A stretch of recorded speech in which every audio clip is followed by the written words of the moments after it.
Haunted Whispers. As the sun set over the sprawling grounds of Ravenswood Boarding School, 15-year-old Rohan felt a chill run down his spine. It had been 6 months since his father passed away, and his mother, overwhelmed with grief and work, had sent him to this distant school. Rohan felt abandoned, lost in a sea of unfamiliar faces. At first, he tried to focus on his studies, but the pressure and loneliness soon took its toll. That's when he met Alex, a charismatic senior who took Rohan under his wing. Alex introduced Rohan to the freedoms of boarding school life: smoking, vaping, and skipping classes. Rohan, desperate for acceptance and rebellion, fell into the trap.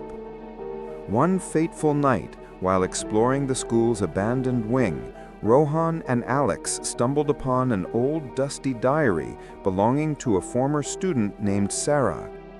The entry spoke of a malevolent presence haunting the school's corridors, a spirit that preyed on the vulnerable. Rohan dismissed it as mere fantasy, but Alex was intrigued. As they continued to explore, strange occurrences began to plague them. Doors creaked open, whispers echoed down the hallways, and Rohan started experiencing vivid nightmares. Alex, once a source of comfort, grew increasingly distant and erratic. One night, Rohan awoke to find Alex standing beside his bed, eyes black as coal, whispering, "Sarah's waiting." Rohan's screams were drowned out by the wind howling through the corridors. The next morning, Alex was gone, and the school administration claimed he had transferred to another school. Rohan was left shattered, confused, and terrified. The presence in the diary seemed to be closing in on him. He discovered a hidden room deep in the abandoned wing, where he found Sarah's diary and a series of Polaroids depicting Alex's transformation into a dark, sinister figure. As Rohan pieced together the horrific truth, the lights flickered and the whispers grew louder.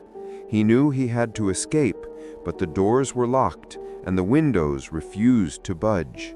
The malevolent presence had him trapped. Rohan's screams echoed through the empty corridors as the darkness consumed him, forever trapped in Ravenswood's haunted halls. The next morning, the school staff found Rohan's bed empty, his belongings scattered, and the words, "Sarah's waiting," scrawled on the wall in blood. The school was shut down shortly after, and the buildings were left abandoned, haunted by the ghosts of its dark past. Some say on certain nights, when the wind blows through the empty corridors, you can still hear Rohan's screams, trapped in a living nightmare, forever bound to Ravenswood's dark legacy.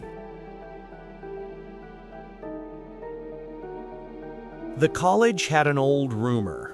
The East Wing, closed for structural repairs years ago, was actually sealed after a student disappeared inside. One rainy evening, after a film class ran late, the group noticed something strange, a light flickering inside the East Wing. It pulsed like a heartbeat. Jace grinned. "Come on, let's check it out. What's the worst that could happen?" The hallway inside smelled like dust, mold, and something metallic. The lights remained off, except for one, far down the corridor. They followed the glow to room 307, except Dunhill didn't have a room 307. Ava pushed the door open. Inside was a perfectly intact lecture hall with old wooden desks, chalk dust floating in the air, and a projector running by itself, showing grainy footage of students sitting in the same room. Rena whispered, horrified, Those are students from Dunhill, 20 years ago." Then something shifted. In the back row, one student, whose face was hidden by long dark hair, slowly turned toward the camera, then toward them. The projector shut off. They fled the room, but the hallway had changed. Longer now, darker, doors shifting position like a maze. Behind them, slow, heavy footsteps echoed. Tap, tap, tap. Milo froze. Someone's following us. The footsteps quickened. Then a voice whispered from the darkness. Class isn't dismissed yet. They ducked into a small office. Papers covered the desk, old student records.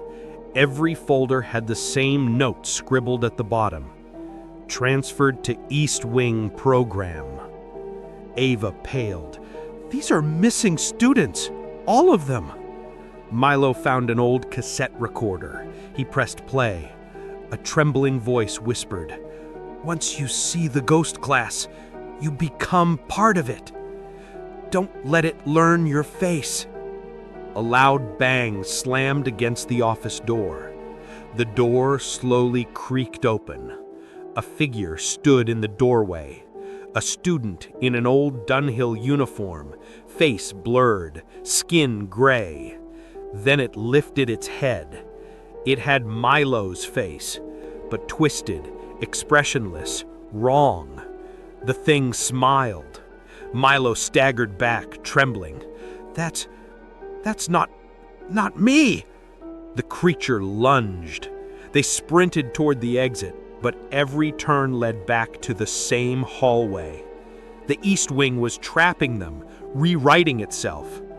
Rena looked up at a security monitor. Her breath caught.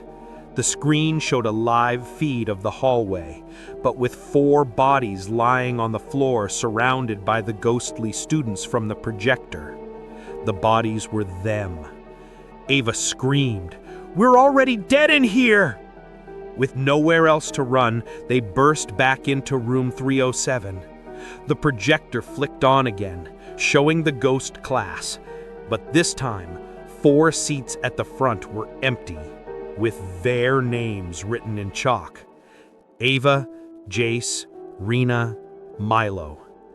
Jace grabbed a metal chair and smashed the projector. The room shattered into darkness. A door appeared at the front of the class, a glowing exit. They didn't hesitate. Bursting through it, they found themselves outside, gasping in the cold night air. The East Wing behind them was completely dark. The next morning, campus was normal. Students laughed in the courtyard, professors carried coffee, but when Ava checked her phone, she froze. A new email notification. "Welcome to the East Wing program. Attendance begins tonight."